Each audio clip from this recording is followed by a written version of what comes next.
Welcome to another OU Insider Under the Visor Sooners Postgame podcast. Oklahoma 4-0. Unlike last year, they did not collapse in the fourth game, and they came out victorious against Cincinnati 20-6 today. Probably should have been worse than that. We'll talk about that here in just a bit in the podcast. But this podcast is brought to you by, as always, Olipop.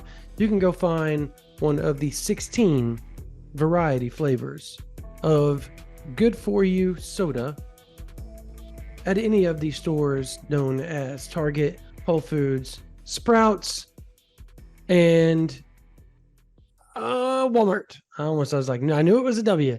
So yeah, or you can go to drinkolipop.com and type in ChampU20 to get 20% off any one of your fine purchases and have them deliver them to you.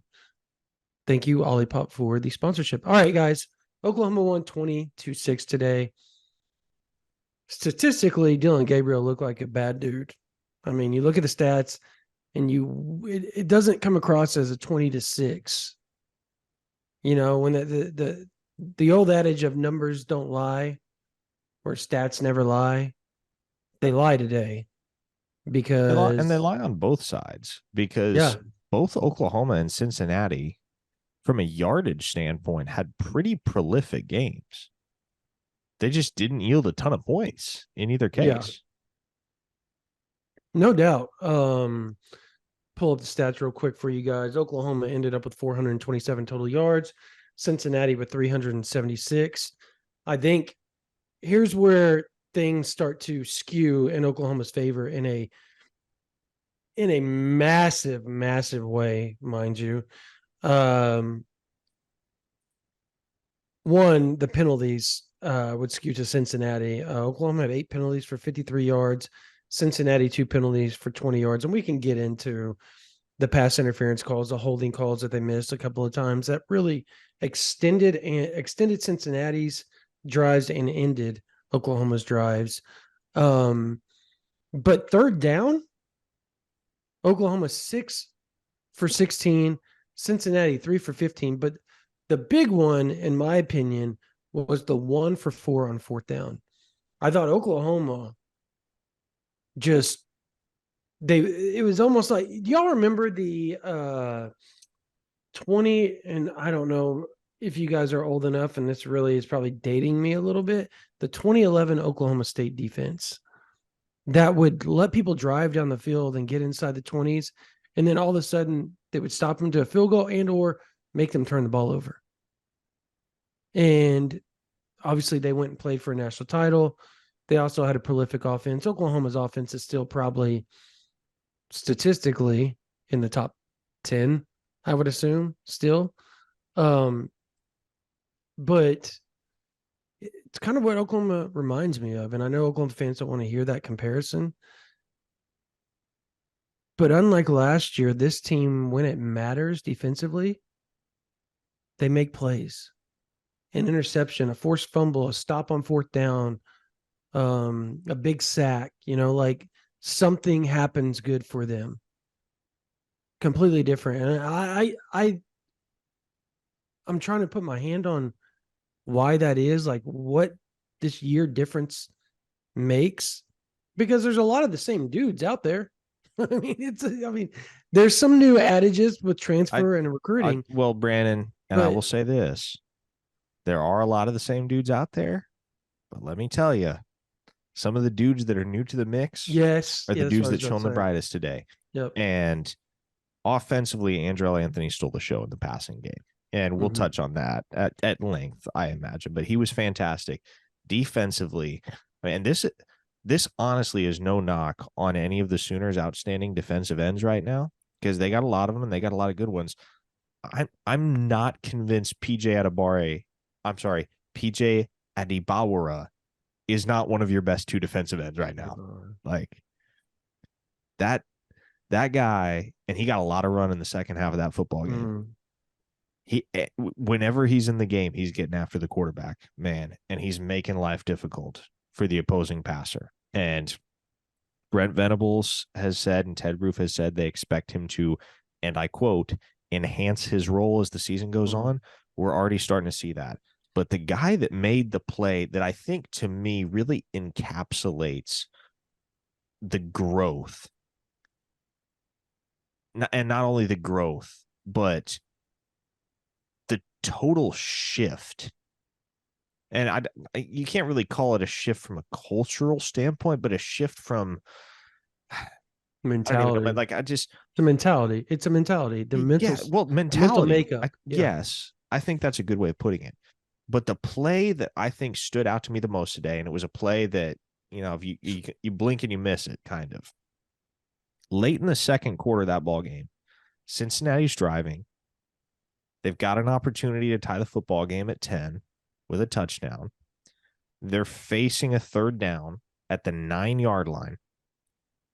And Peyton freaking Bowen, man, comes through and makes a play on a ball where, I mean, I'm watching this play unfold, Brandon, and I can't even tell you how many times I've watched this exact same play for 5 or 6 years now. And I can't tell you how many Oklahoma defensive backs of years past would have gotten mossed or gotten flagged for pass interference or just would have had no idea where the ball was.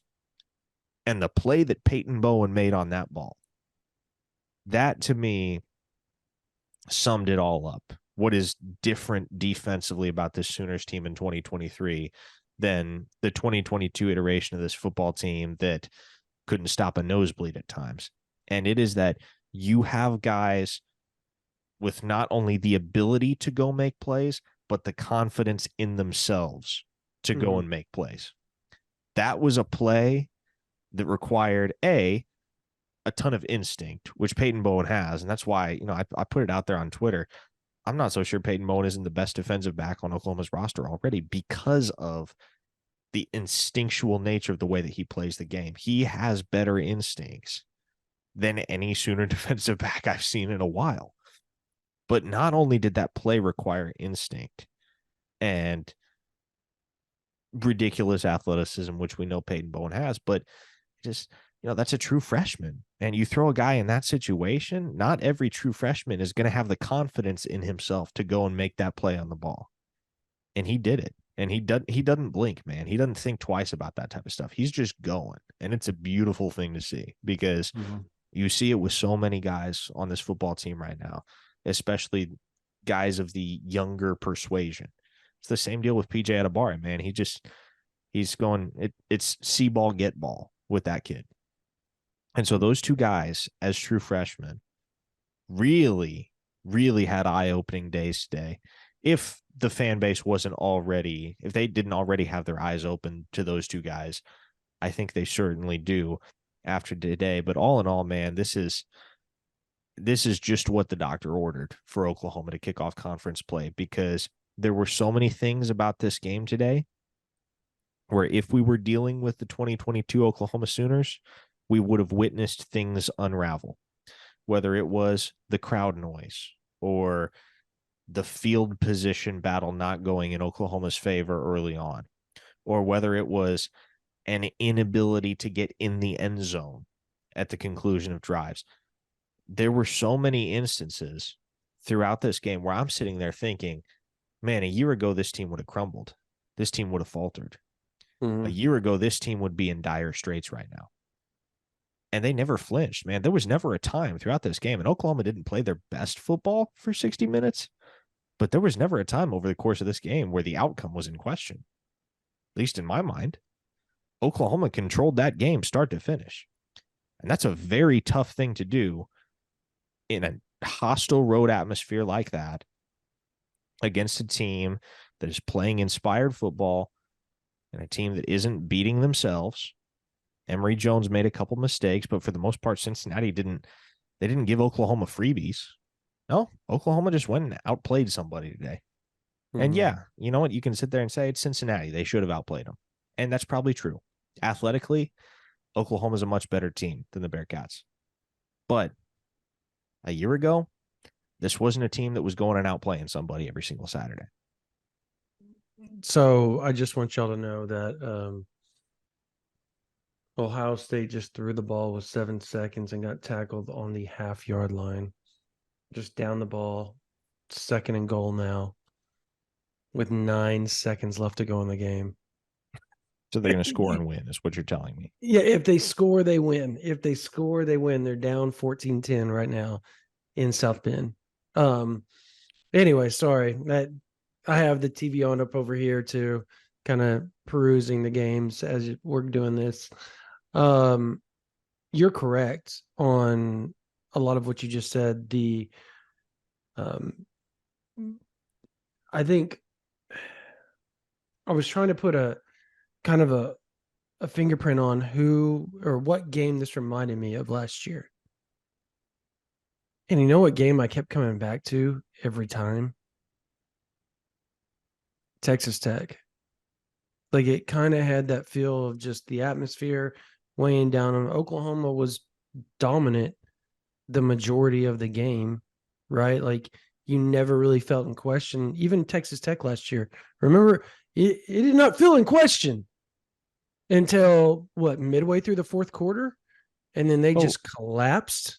I would on say, themselves. and just consider this for a moment, Brandon.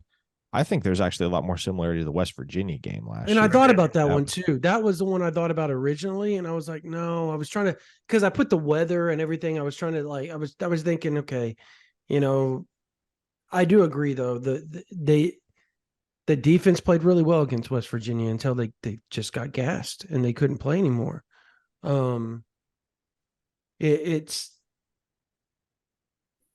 this defense got gassed today. Jaron Cannon got gassed. He got gassed and then he put himself in a position. Okay, so earlier in the third quarter, I made a tweet because I was watching. He was like struggling, and that may have been when he got hit in the chest. I don't know, but he kept playing and he kept playing and he played almost the whole second half until he couldn't take it anymore. Which shows you just how tough that kid is, right? Like he is a tough, tough kid. But he struggled. There was a play where I believe it was Woody Washington. They threw a little slip screen. And wow, Ohio State just won. They threw a little slip screen, and Woody Washington gets held, and Jaron Kanik has a chance to make the play. Right? He's coming over there.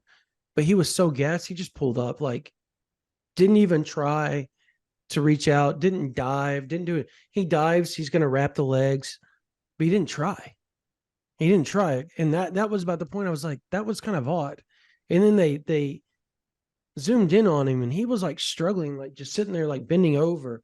And like you could tell like he was trying to breathe and he couldn't. But yet he kept playing and he kept playing. And then finally he falls down. But last year that wasn't happening. Like, and I'm talking about the toughness of the team. Like, you didn't have somebody trying to gut something out. You didn't have guys that could come in if somebody couldn't gut it out and maybe a little drop off, but not a ton like you do this year, with a Kip Lewis or a Cubby McKenzie or somebody like that. Like, this team is built completely different than last year's just on depth alone. And I think, how hot was it on the field? That's something I do want to know. Was it pretty? It was hot? warm. I wouldn't call it hot. It was warm. Okay, so it looked to Cincinnati guys. It looked like they were like dying at the time out there, and I'm sure they're not used to playing that fast.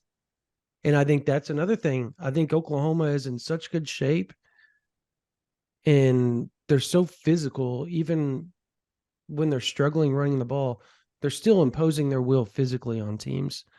And I think at a certain point, you just start to see kind of it's just bending, and then it just breaks, right? You saw that with SMU, and you saw that with Cincinnati this year.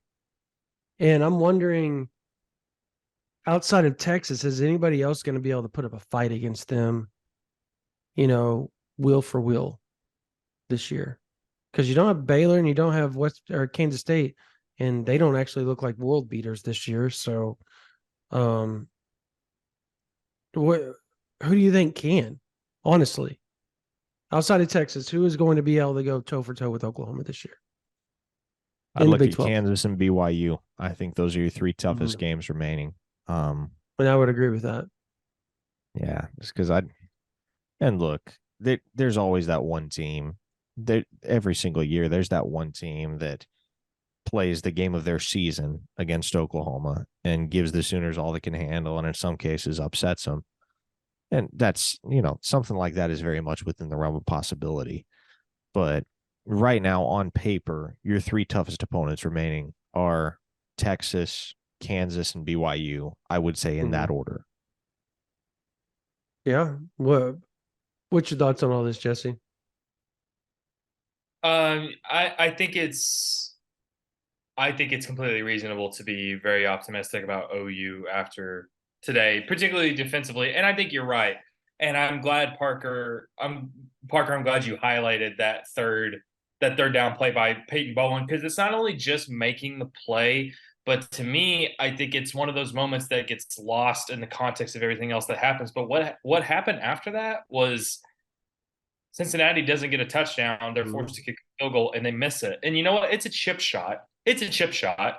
Probably should have made it, but the bigger takeaway from it was an OU defensive player made a really good play and made Cincinnati earn points, and they didn't.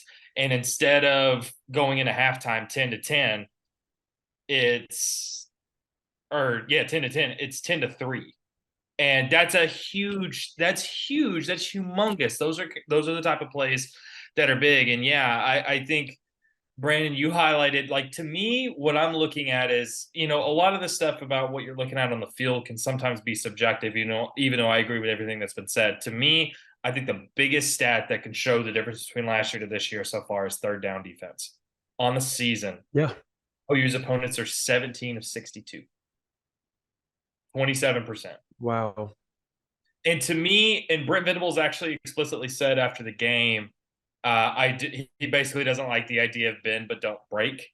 But to me, that's kind of what OU's defense has been, is because it's unrealistic to expect that this defense is going to be perfect every play, or that Cincinnati's not, or any opponent's not going to rack up yards. What matters is what points happen on the scoreboard. And what's happening is when opponents get inside the red zone, or when opponents get to third down, OU stopping them.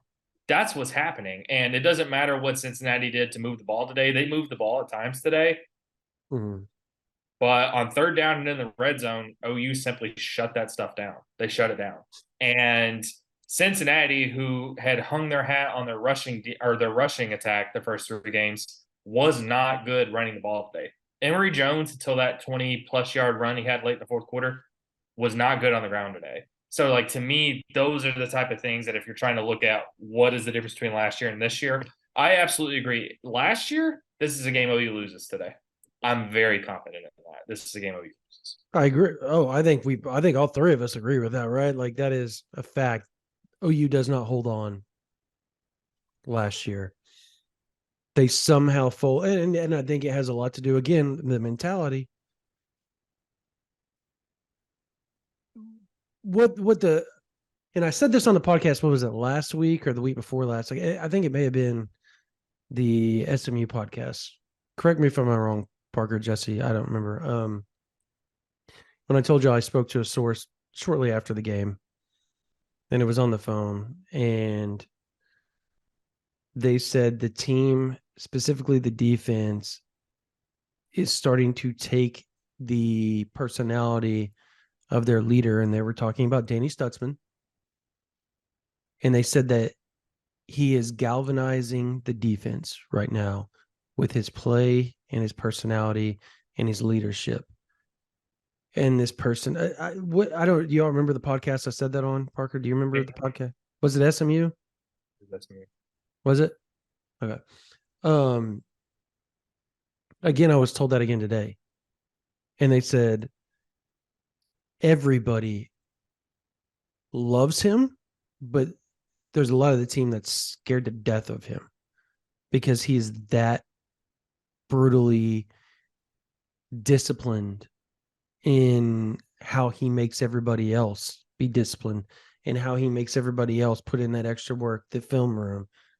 He's going to, if you walk by, they said, if you're on the defense and you walk by the room that they're watching film and he sees you out of the corner of his eyes, he's screaming at you to get your butt, their quote, get your ass in here and sit down and put in this work.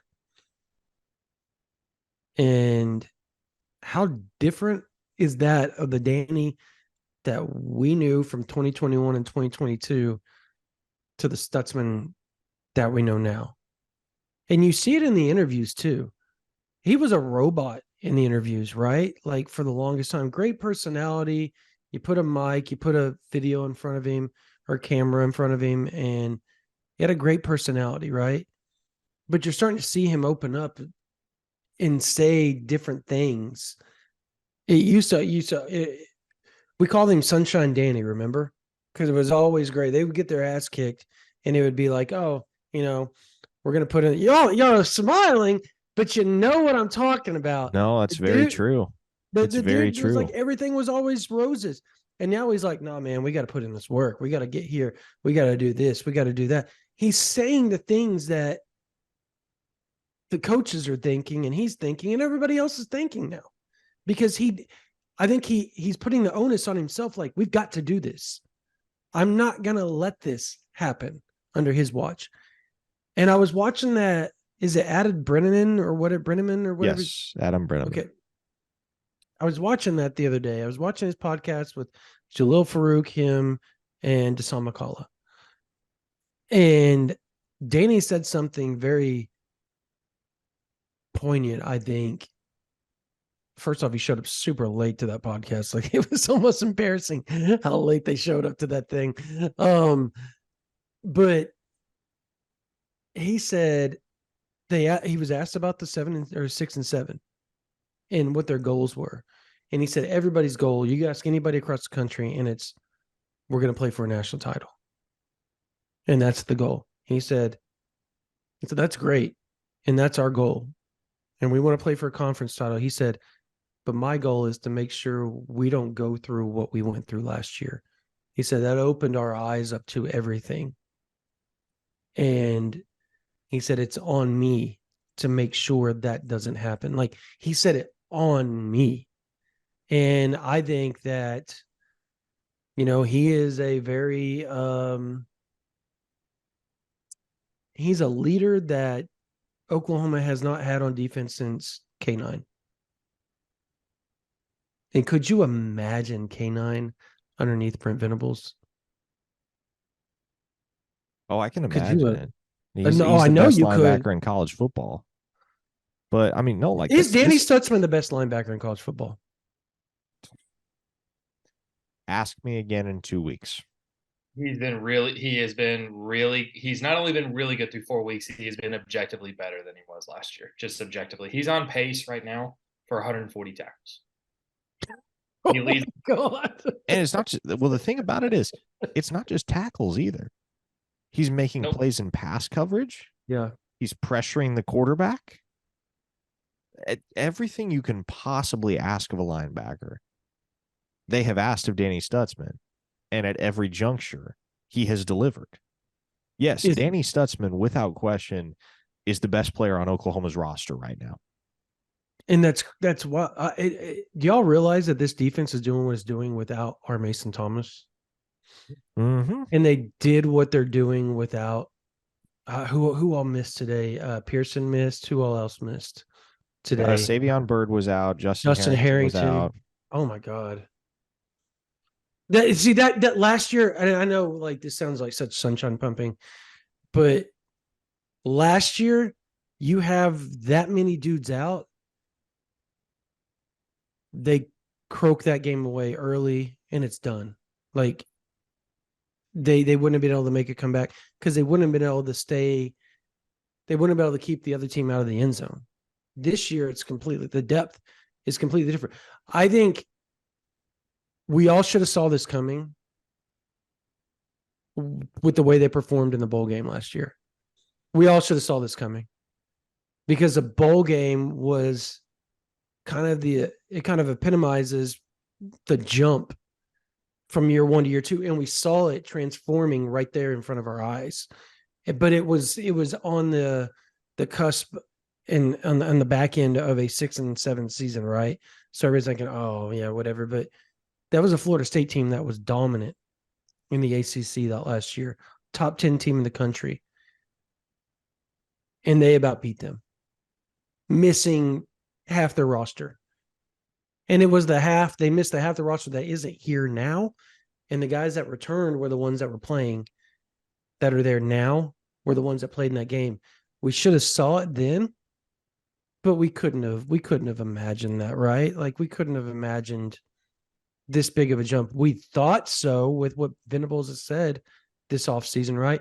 That everybody to a man said this defense is going to be better. Did they not? This defense is going to be way better. Parker, you and I talked to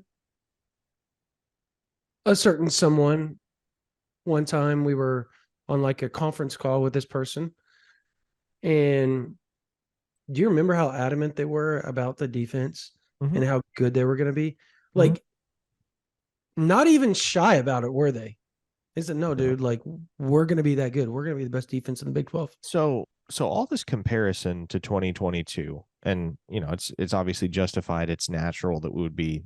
Absolutely. Yeah. Yeah. We're drawing all the parallels imaginable between 2023 and 2022 because, you know, it's year two. We only have so much of a sample size to go off, but all of this looking back on 2022 is prompting me to drastically shift gears here because I was thinking about this mid-game and I'd love your guys' opinion on it.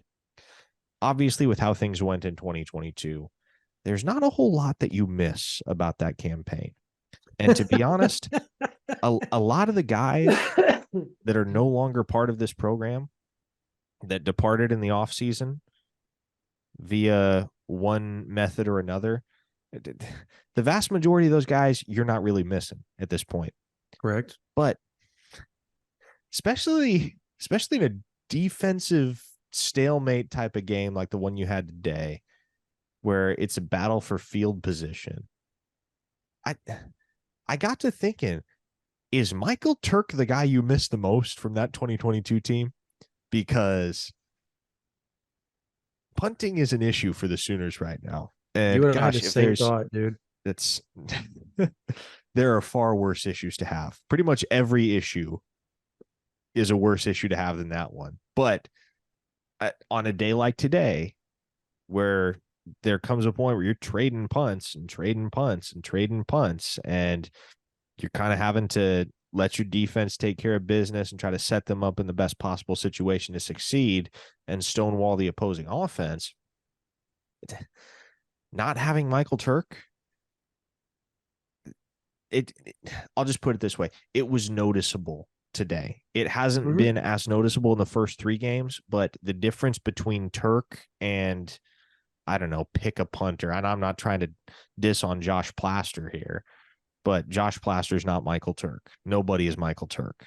And the Sooners very clearly do not have an option in the punting game that comes close to providing what Michael Turk provided for them last year. And it just makes me wonder, is that going to rear its head and become a serious and significant issue that contributes to costing them a game at some point down the road? I will say, I think that's a really good point because, like, the reality is, and there's different views that we can take on how the offense played today.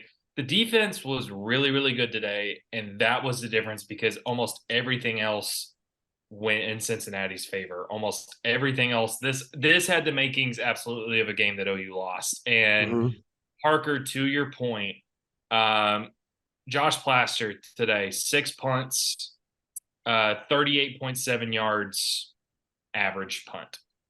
Cincinnati averaged almost 50 yards a punt. Cincinnati absolutely had the advantage in special teams. Cincinnati absolutely had the advantage in field position.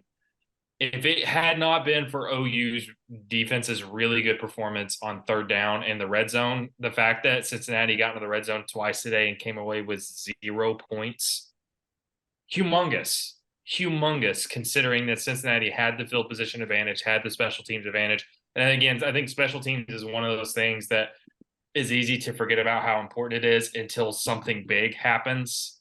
But that stuff matters. And again, I think West Virginia is the best comp for it. It's a game that it felt like OU outplayed them and it didn't matter because all these little things added up. This was a game that I think Cincinnati actually had the advantage in a lot of little areas. But OU's defense was really good and good enough. It didn't matter. But yes, This was actually a pretty interesting, weird game where I think there's a lot of positives. I think there's some overreactions that are probably a little much, but I do think there are some little things like that when you think about not just Texas, but you think about going to Kansas, you think about going to BYU. These are the little things that burned them last year. It didn't burn OU today, which is a testament to them and that defense, but those are the little things that actually burn you when you're the better team. But the other team you're playing is better than you in those areas. Do we feel like Plaster is going to be a problem all year? Or do we think that this is just a product of, because he did get better as the game went along? I don't know, man. That last punt was I was about to say. That's what I was about to say. That last punt, I'm trying to figure out if that was on purpose or didn't look like it. Yeah, I don't know. That's what because it did what it was supposed to do, right? It pinned him inside the 10, or the 15. My son asked the same question. His dad was that on purpose? I said, did what he was supposed to do, son. He goes, he hasn't been very good today. This is an 11-year-old. And I'm like, no, he has not. And the punt before that was really good. It had a lot of hang time. And I think it was like 40, 44, 43, 45 yards, something like that in the air. Is this a product of him Oklahoma just being so dominant through 3 games or 4? Yeah, through 4 games that he hasn't had to punt and he's getting his feet wet in a very, very competitive ball game. I mean, it became very glaring because of that. I'm not going to explain it away like that because I mean he's a punter. No, I'm asking. What do you have to do on the practice field all week besides punt? Well, I get it, but game time is completely different when people are coming at you. Like sure. It's totally different. But he isn't Michael Turk, and I was thinking about that last night. I was like, this is who Michael Turk's been working with and training and trying to help. And this is what Oklahoma got out of that. And that's like, yikes, a little bit. Switching gears again. Let's talk about the backfield, man, because there is no bigger enigma. Yes. Surrounding this football team right now than what the hell is going on with the backfield. I'll say, sorry, as a quick interjection, I'll say my concern, I think I said my concern level going into this game about the backfield was a 4. It's a little bit higher than a 4 now. I'll just tell you that.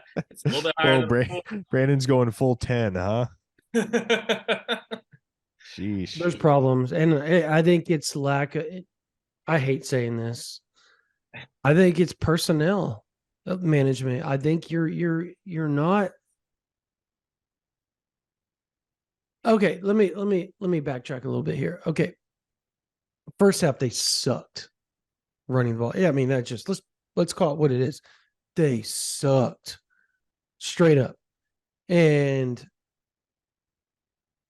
they changed their blocking scheme in the second half. They went to a zone blocking scheme, which I've said previously they needed to be doing. And apparently when I was doing the post-game live and answering questions, apparently Gabe Eichert said the same thing I'd said last week, that they needed to switch to zone blocking. That's what they've been forever, is a zone blocking counter team. They've been doing head up, man on man blocking and just saying, you hit this hole and that's the hole you got. Instead of letting the running backs, zone blocking, essentially what you do as a running back is you're going to run and just watch as the offensive line all moves in symmetry, right? They're all going at the same time, and then you find the hole and then you hit it. There's a designated hole on the play that they call, but it's essentially everything can be a cutback when you have a zone blocking scheme. And it started to work in the second half. It started to work. But my question is this. Tawee Walker runs the ball and he gains 5-6 yards every time he touches it. Am I wrong? Like, the dude gains more yards than Marcus Major right touches now. the ball. Right now, Tawee Walker is the best running back on Oklahoma's roster. But why are we But- not trying to see the other guys? And that's my question. Like, Tawee Walker is the best back on Oklahoma's roster, but that's But is largely he? because we haven't seen much Yeah. of Javonte Barnes and Gavin Sawchuk, particularly Gavin Sawchuk, at all. Like Javonte Barnes, I hate saying this because I love Javonte Barnes, man. I was so high on him coming out of high school and still am. Like, I'm not out on Javonte Barnes by any means, but it feels like he's regressed last year to this year. And I think it's one of those sophomore. He had got a big head, injured, got a big head, got babied all spring, got babied all fall. you have a And you're guy. seeing some of that. Sorry, Jesse, you look like you're about to jump in. Go ahead. Go ahead. No, go ahead, man. Jump in anytime you want to, bro. For real. Sorry, I didn't mean to interrupt. Parker, I agree with you. Tawee Walker has been OU's best running back through 4 games today. You know what his rushing line was today? 5 carries for 15 yards. You're joking. Nope. 5 carries for 15 yards. So, like, 3 yards a carry. yes. So, like, that is not to demean. That does not take away from the statement. I think Tawee Walker's had some good runs, but that's the guy. Like, and it's not even personal against him. I think it's a bigger issue about the running back room. Is that the guy who we're saying, and I agree, has been the best running back, averaged 3 yards a carry today. He got 5 carries. Yeah. It's not even just that he averaged 3 yards a carry. He got 5 carries today. The whole thing to me, my whole big takeaway, OU averaged 4 yards per carry today. My big takeaway is it's clear that through 33% of the regular season, this coaching staff doesn't know what to do with this running back room. Well, and I'm honestly not that surprised to know that Tawee Walker carried the ball 5 times. Like, it was jarring at first to hear, but then in hindsight, like thinking back on the flow of that game, it tracks. It makes sense. And I think the Sooners I think Jeff Levy played a lot of his cards the right way because, I mean, he did what he had to do against the Cincinnati defense. They couldn't stop the pass, and so he just let Dylan Gabriel cook from the pocket. And Gabriel, for his part, and for the most part, handled his business more than adequately. But against a team like Cincinnati, and maybe this is just me, guys, but that Cincinnati front four, Tawee Walker doesn't seem like he's the type of guy that's going to have the most success against that front. It would seem to me you're going to want somebody that can get outside the tackles and make stuff happen in the open field. To me, the back that fits that mold, that fits that description, 27, is a guy that only touched the field as a member of the kick return unit today. Mm-hmm. At halftime, again, I mentioned this on Twitter. At halftime, OU had 18 carries for 35 yards. Yeah, that's so bad. So if you're, again, OU won the game today. There's still time. But if OU's defense was 20% worse today, OU loses the game. You know what this reminds me of? Go ahead. Sorry, go ahead. I'm sorry. And so it's not about, oh my God, the backfield is having no success. Everybody is terrible. But to me, and Cincinnati's front four is good. Cincinnati's rush defense is good. But choose the wrong game to have 18 carries for 35 yards at halftime, you're going to get beat. And considering how run heavy Levy's offenses have been historically, how run heavy OU was last year, not even averaging 2 yards per carry through an entire half is really bad. It just is. It's just bad. Do you all remember how bad Oklahoma's rushing was in 2017, the first 5 or 6 games of the season? Does anybody remember that? Like, they could not find a running back. This was the oh my gosh, he transferred to Syracuse. Abdul Adams, Trey Sermon. True freshman Trey Sermon. Yeah, true freshman Trey Sermon. Obviously, Rodney Anderson and Rodney emerged. Correct, against K-State after Texas. Like, remember, because he had that big run against Texas. They struggled running the ball against Texas that game. Baker had to save them.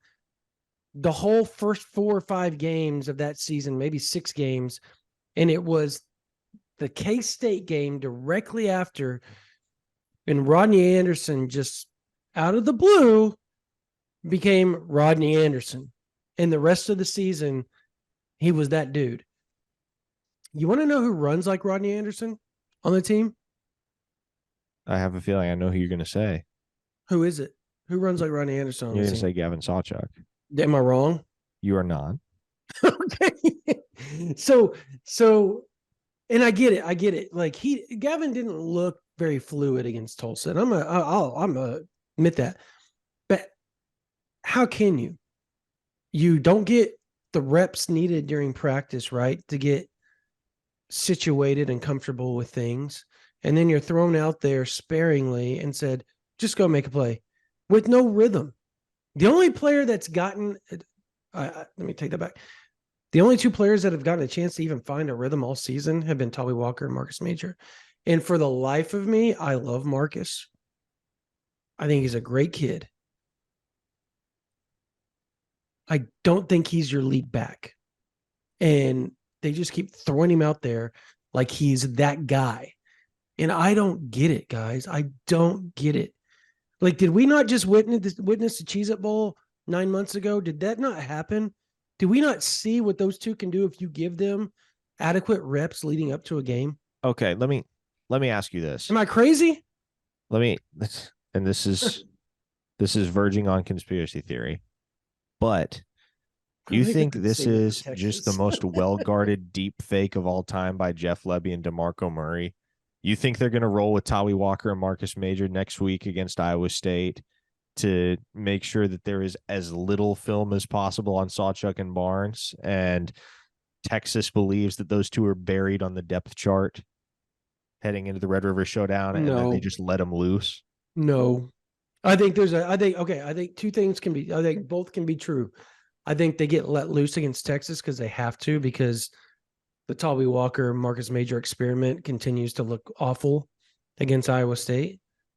And you're going into Texas with you have everything to lose, like your national title hopes, your Big 12 title hopes, everything if you lose that game. So why not throw everything in the kitchen sink at it with 27-2 and let them cook? We've seen how good they can be if you let them cook. They are the best yin yang guys on the team. They complement each other so well. I also think that we're letting the offensive line off the hook a little bit, because they're part of the problem when it comes to the run game. Yeah, and this is because I'll be honest.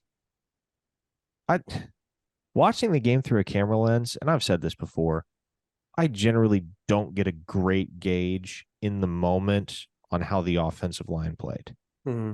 And I've had conversations since that game ended with people that have told me, yeah, the offensive line played a lot better than people give them credit for. And I've had people tell me, Mm-hmm. and I've had people tell me, ooh, the offensive line's got issues. So which is it, guys? You tell me. I think they have issues. I think they found what started to work in the second half. I think they were limited on possessions, so that held them back a little bit. And not only possessions, but scenarios within the game, the framework of the game and the rhythm of the game that caused them not to be able to just sit back and start to run the ball constantly. But I think it got better when they went to zone blocking. What do you think, Jesse? They did have better success in the second half, especially compared to the first half, which is not a high bar. They averaged 4.4 yards per carry.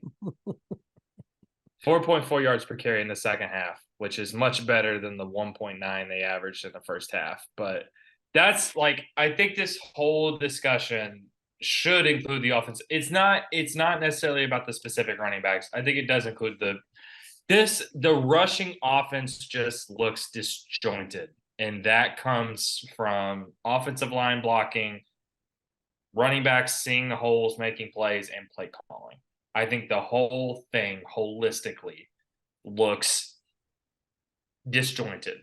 And it's just interesting that I think my main takeaway was that I asked Jeff Lebby specifically on Monday. I asked him in his press conference, what is the balance between?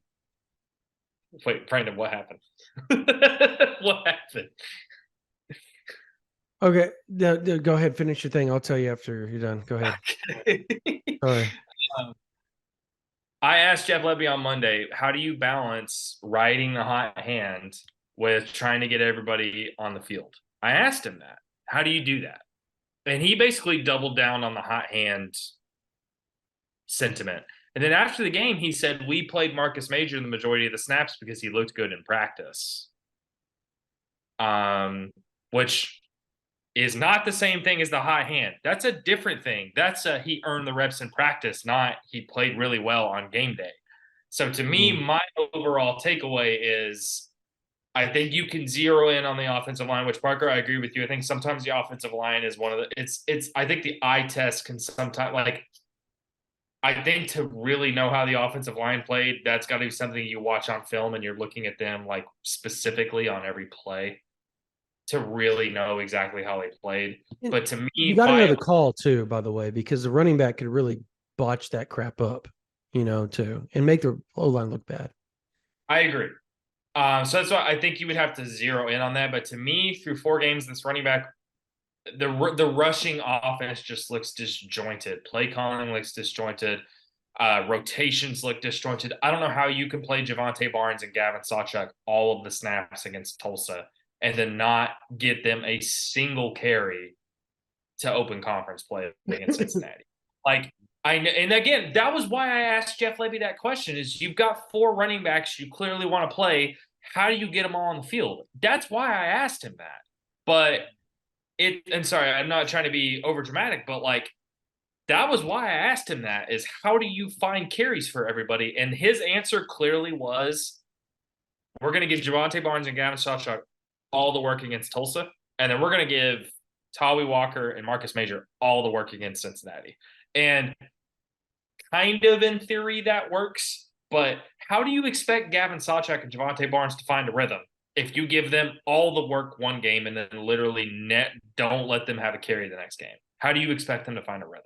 So, dadgummit, man, if we would have started this podcast before the source called just a second ago, we could have totally had an answer on a lot of this stuff. But hopefully we'll have some notes on this later on. But in theory, like you just said, they're rotating, correct? First off, it's almost like 2 and 2. First off, it looked like Zachariah Branch just fumbled the ball on the 15-yard line, and Arizona State was about to go up 14-7 on USC. And obviously, USC can't stop Arizona State because Alex Grinch is their defensive coordinator. But at the same time, Arizona State can't stop USC because Caleb Williams is their quarterback. And the kick return was awesome until he fumbled it, but the ground caused it. So that's what I was freaking out about.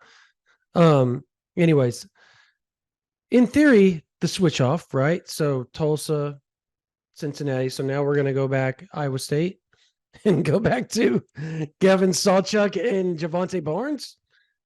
What do they do if Javonte Barnes and Gavin Sawchuk actually go off this game?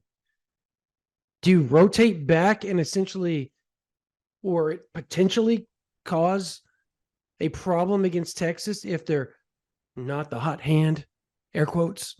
Because it just seems like they have no idea. They have no clue what they're doing at this. They don't know how to handle the rotation. Yeah, it's personnel management, and it's not. If I'm Brent Venables, I go and I sit, and I know he takes a standalone step back away from the offense type deal. And I think Jeff Lebby's a great offensive coordinator. I know some people don't.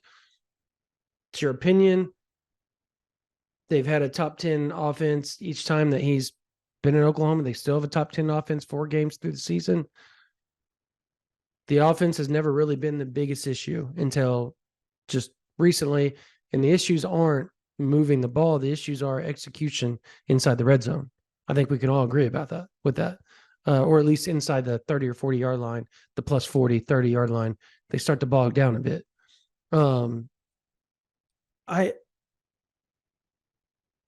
I think they've got to figure something out. And if I'm Brent Venables, I go in there, I'm like, dude, what the hell?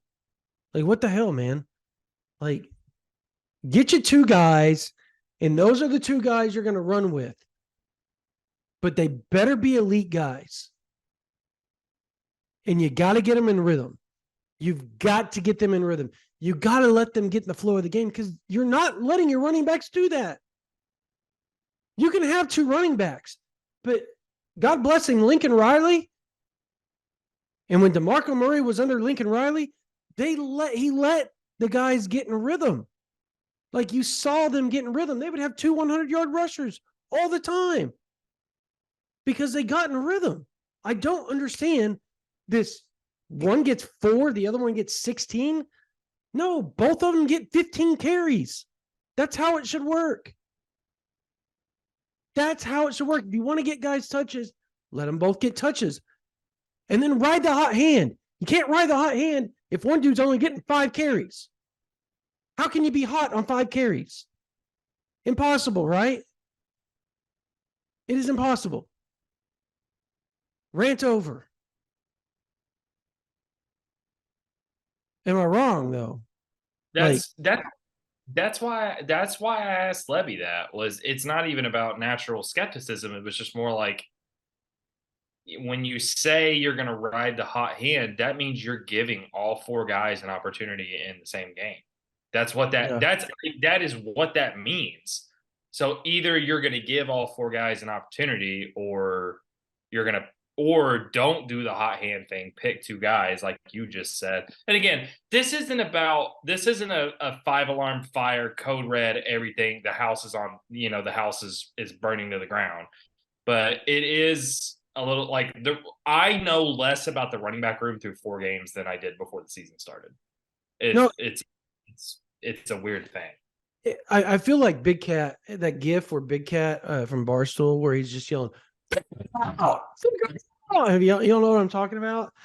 And that's essentially, I think, what OU fans feel like right now. Figure it out, guys. Let's figure it out. You cannot go into the, like, we've all seen how good Texas looks, right? Did you see what they did to Baylor's run game today? I mean, they beat They up. destroyed them in the run game. Like, Baylor could not move the ball running. I think at one point they had like 1 or 3 yards through like the first quarter or something to that extent. I don't know exactly if that's true, but they talked about it on the TV. They got to figure that out, because if you go into Texas with this run game and you make Oklahoma one-dimensional, it won't be 49-0, but it's not going to be pretty. As good as Oklahoma's defense is, because that Texas offense can cook. So they got to figure this out. Do you want to go toe-to-toe with Texas this year? The run game needs to get going like right now. Now, this isn't 2017 when Texas sucked. And you remember, they almost beat Oklahoma still because Oklahoma didn't have a run game going in that game. It took a wheel route from Mark Andrews from Baker Mayfield with 5 minutes left to go in the game for Oklahoma to go up and seal the deal finally. But you can't, it's not going to happen this year. It's not. Figure it out. They got 2 weeks. And I think Iowa State's a good game to do it against, honestly. How excited are you guys for that? That's a night game. Seems like there's going to be a ton of elite recruits there. I expect the atmosphere. I think Oklahoma fans are rejuvenated, right? They feel really good about what's going on because they feel like they have a defense. Y'all agree with that? I think they're going to be pretty excited. I think it's going to be loud when they're on defense, because I don't think they feel like bad things are going to happen now. Defense rolls out there. Well, and I think that the way that Oklahoma has won, and this is what I keep coming back to, the way that they won this football game today, I think this is the way they needed to win a game heading into Big 12 play, because I would much rather, and I think most would much rather have seen Oklahoma win a 20-6 game than a 41-31 game, because I think it provides a testament to how much change and how much growth there has been defensively, and it is the defense that's going to lift you back to championship contention. Offense is never going to be a question at the University of Oklahoma. So I think the excitement level surrounding this team over the next several weeks, however long this run lasts, Oklahoma hasn't started better than 7-0. They haven't won more than their first 7 games in, I think it's been since 2004, the last time that they started off better than 7-0. So look, end of the day, I think this football team and I think this fan base is going to be juiced because of the way that the defense is playing, and that's going to provide a buzz around this program that there just hasn't been in years past, because I think most are going to look at what Oklahoma is doing and wonder, man, is there a ceiling here? Because there was with Lincoln Riley, there was with the way that those football teams were structured. But if Oklahoma is playing this type of defense and they can sustain it, not just against a Cincinnati, but against a Texas and a Kansas and a BYU, man, could this be a team that makes a surprise run to the college football playoff in 2023? I think that excitement is what's going to provide this fan base with a lot of additional fervor for the few home dates that are remaining. I think there's going to be a ton of public interest. And I think the environment at Owen Field should be spectacular from here on out, as long as the Sooners keep winning and dominating on defense. I agree. All right. Quickly, we've been on this for a little over an hour now, so let's wrap it up here.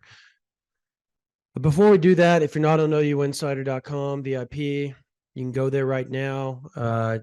Type in the word OU Insider 30, and it's 30 like the number. So OU Insider 30. If you go and you sign up right now, you get 30 days free of OU Insider. We always do that after wins. We give you a couple of days to go sign up. And right now is a great time to go do it, because this week is going to be a fun recruiting week. If you like drama and you like to know what's going on behind the scenes in recruiting, we expect some big visitors to show up in Norman this week. They've already started to post about it, and I think that's just the beginning. You agree, Parker? I think it's just the beginning. I expect there to be a ton of Rivals 100 players in 24 and 25, and several in 2026 all showing up.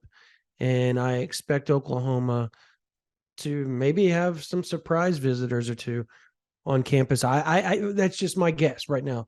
We don't know for sure, but as the week goes along, we'll have all that information for you on OUinsider.com VIP. We're going to have Jesse, Parker, myself, Brian. We'll have you guys covered as far as the team goes as well.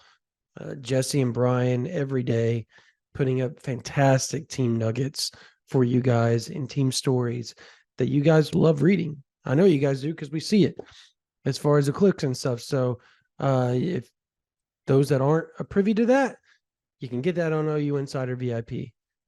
Again, OU Insider, and then the number's 30. If you go type in the promo, you guys can sign up for free and get 30 days.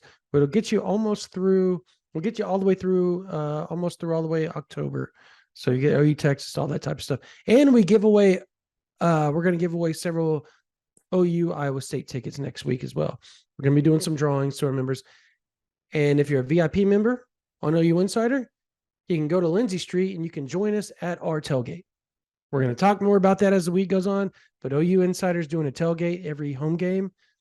And Parker, myself, Jesse, Brian will all be there.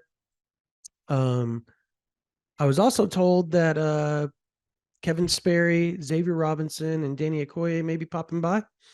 So if you're an OU fan and you want to meet the recruits, they're the ones that said they wanted to come down. They asked me if we ever did a tailgate. I told them where it was going to be, and they said they would be by. So if you want to meet them, show up a couple hours before the game, and they might be mingling in there before they head in to do their recruiting festivities. So again, that's something you guys can do if you're an OU Insider member. All right. Let's do the MVPs, offense, defense, and let's close this thing out. And why? Parker, you go first. Okay. Well, you give me first pick. I'll take full advantage. Yeah, go the easy route. Be a little pumped. Yeah. Well, offensive MVP. I'll let somebody else take the easy answer. I'll say Andrell Anthony, just because, and we haven't really talked about that. I mentioned it briefly off the top, but he's just been a revelation for I this think that's football the team. easy Man, answer. a guy that caught one pass at Michigan last year and has suddenly become a dynamic playmaker and downfield threat. Not just a guy that can beat you with speed, but a guy that can go win 50-50 balls, as we saw today. It's really hard to figure who is truly wide receiver one in this offense between Anthony, Farouk, and Nick Anderson, the way that he's come on the last couple of weeks. But for my money, man, with how much he has added to this offense and how much Dillon Gabriel has been looking his way on a consistent basis, I think Andrell Anthony is your wide receiver one right now. And just very, very impressed with his performance today. He's given Oklahoma a dimension that I don't know if they've had for a couple years at the wide receiver position. Now, defensively, I'll let somebody else take the easy answer for that one too. I will say your defensive MVP is Key Lawrence. And I know the interception is really like, okay, you look at what a guy like Danny Stutsman did or what a guy like Jaron Kanik did before he exited, or what a guy like Peyton Bowen did. And it's easy to say, okay, yeah, their bodies of work certainly outweigh what Key Lawrence did today. But that interception, man, I guess I'll explain it this way. That's the type of play that Key Lawrence hasn't made in the past. We've seen him come close on a couple of occasions. I mean, he's had the ball right in his breadbasket a couple of times. I think about that Kansas State game in 2021 when he just flat dropped an interception on a very similar pass. And so I think the fact that he has been directly responsible for 3 of the 10 turnovers that Oklahoma has generated thus far this season, it's got him playing with a little bit of extra confidence, a little bit of added juice. And you saw that in the way that he went and attacked that ball in the air. And it was crucial because he picked that pass off in the end zone, man. That cut short what was a very promising Cincinnati drive to that point. So I think for the momentum flow of that football game, that was a huge play and one that absent it, I think you're looking at a much closer football game. The scoreboard read at the end because that definitely, and I don't know if you really picked up on it on the TV broadcast, but if you were in the building, you certainly experienced it. That pick by Key Lawrence took a lot of air out of that rowdy Nippert Stadium crowd, and it was loud. It was loud early in that football game. It does not sound like 40,000 people in Nippert Stadium when they're all banging those noisemakers together and hollering at the top of their lungs. It is a tough place to communicate. It is a tough place to maintain composure. And if Cincinnati had been able to build some momentum and put together a touchdown drive there, no, I mean, we talk about how that's a game that the 2022 team probably would have lost anyway. But is that a game that the 2023 team would have lost if that drive ends differently? Good question. What do you got, Jesse? I'll take the 2 easiest answers since Parker was really, really nice. Boo. Hey, you pay me for the easy takes. There you go. Not the deep takes. I'm gonna say Dillon Gabriel offensively, which you could say Dillon Gabriel every time, but I think this is an important this is a window to talk that I think Dillon Gabriel's performance from many fans today was pretty mixed, and I do think that that's fair. I think there were throws that he missed that were there that could have, and Jeff Lebby said himself that there were opportunities for this team to put the game away a lot earlier than they did, but Dillon Gabriel's final line was still really good. I mean, 26 for 38, 322 yards, a passing touchdown, another touchdown on the ground. I do think there is a weird thing going on with Dillon Gabriel where he's not as amazing as Baker Mayfield and Kyler Murray and Jalen Hurts, because most quarterbacks in history aren't that good.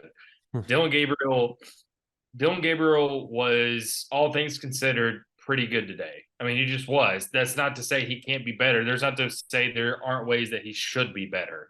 There are a couple of throws today that he really needed to make. But overall, he had a really good day. He still completed almost 70% of his passes with over 300 yards passing.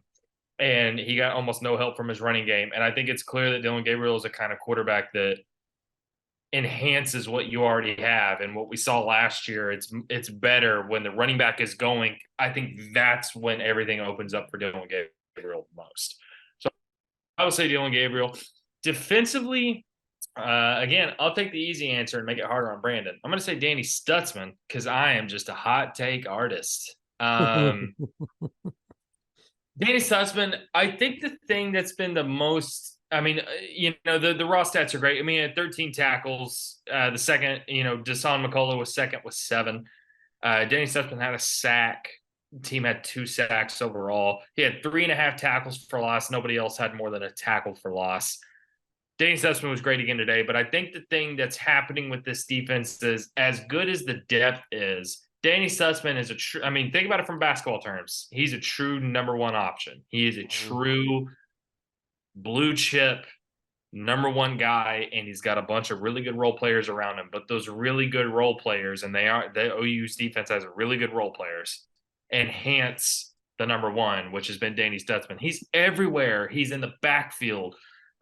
He's making tackles at the second level. He's making tackles in the secondary. He's been incredible. And I think it's pretty clear that this OU defense is good as the depth is, or as much as it's better than it was last year. There's talented playmakers all over the field. This defense is going to go as far as Danny Stutsman is going to take them. But I will say, Parker, I really liked your Andrew Anthony pick. I didn't think he was going to be this good, but he's already in 4 games at OU caught more passes and has more receiving yards than he did in 26 games at Michigan. So that's pretty crazy. The announcers, Klatt and Johnson, were asked why Michigan would give him up. They're thinking, like, why would you give him up? Why would you let him transfer? It was literally said on the broadcast today. So, offense, I'll go Nick Anderson. I think that's. I mean, I know some people are like, well, what about Marcus Major? He had 63 yards. Dude, his longest run was 19. Nick Anderson had 3 catches for 35 yards. He got a little dinged up. Does anybody know what happened to him by chance? Parker, Jesse? Because I didn't see him out very much later on in the game. Actually, they were playing Jaden Gibson a lot because of that. I don't recall him getting dinged up, and if he did, it couldn't have been anything super significant. Okay. He had a big 3rd down catch too, that kept Oklahoma's drive alive, and I think that was the drive that he ended up scoring on, as a matter of fact. So I think that's 4 touchdowns in the last 2 games. The guy is starting to really come into his own. And if he can stay healthy, he's going to be a major player in this Oklahoma offense moving forward, as Lebby and Gabriel and everybody starts to get more comfortable with him out there. My defensive MVP, I think it's outside of Stutsman. This is the easiest one. It's Deshaun McCullough. Came back, been injured the last couple weeks. Played the cheetah position and played it really well. Outside of a wheel route with the tight end that he got kind of caught looking in the backfield, he played magnificent, actually. 7 tackles, 3 solo, and a half tackle for loss, or a tackle for loss, however you want to look at it. He had a really good game, and I think he's going to change the defense as he gets more and more comfortable with everything as the season goes along. He adds an element with his size. He almost had an interception too. It's kind of crazy that the ball was thrown so high that McCullough at 6'5" couldn't jump up and get it. But that's how high the ball was thrown. It was such a bad pass. But he played really well today. He was a part of the defense that really stood out. And so those are my two MVPs. All right. That's going to do it for this version of the OU Insider Under the Visor Sooners post-game podcast. Oklahoma won again 20-6 over Cincinnati in the first road test of the Big 12 play as they opened up Big 12 play, as a matter of fact. And Danny Stutsman is on the national scene now. And if you're not subscribed to this channel, we, I think, are like 60 something away from 12,000 subscribers on our YouTube channel. Let's do it, Sooners fans. Click that subscribe button. Make sure you pound that bell. That way you get notified every time that we post a video. I think we post like 20 today between my live, between their instant reaction, between all the interviews. And then soon you're going to get another one from this. And we will have posts every day revolving around Sooners recruiting and the team. So make sure you stay up to date here and make sure you sign up for OU Insider VIP. Go sign up, go to the promo, type in OU Insider and then 30. And we will give you 30 free days of OU Insider. All right. That's going to do it for this version of the OU Insider Under the Visor Sooners postgame podcast. For Parker Thune, my name is Brandon Drum. You guys have a blessed day.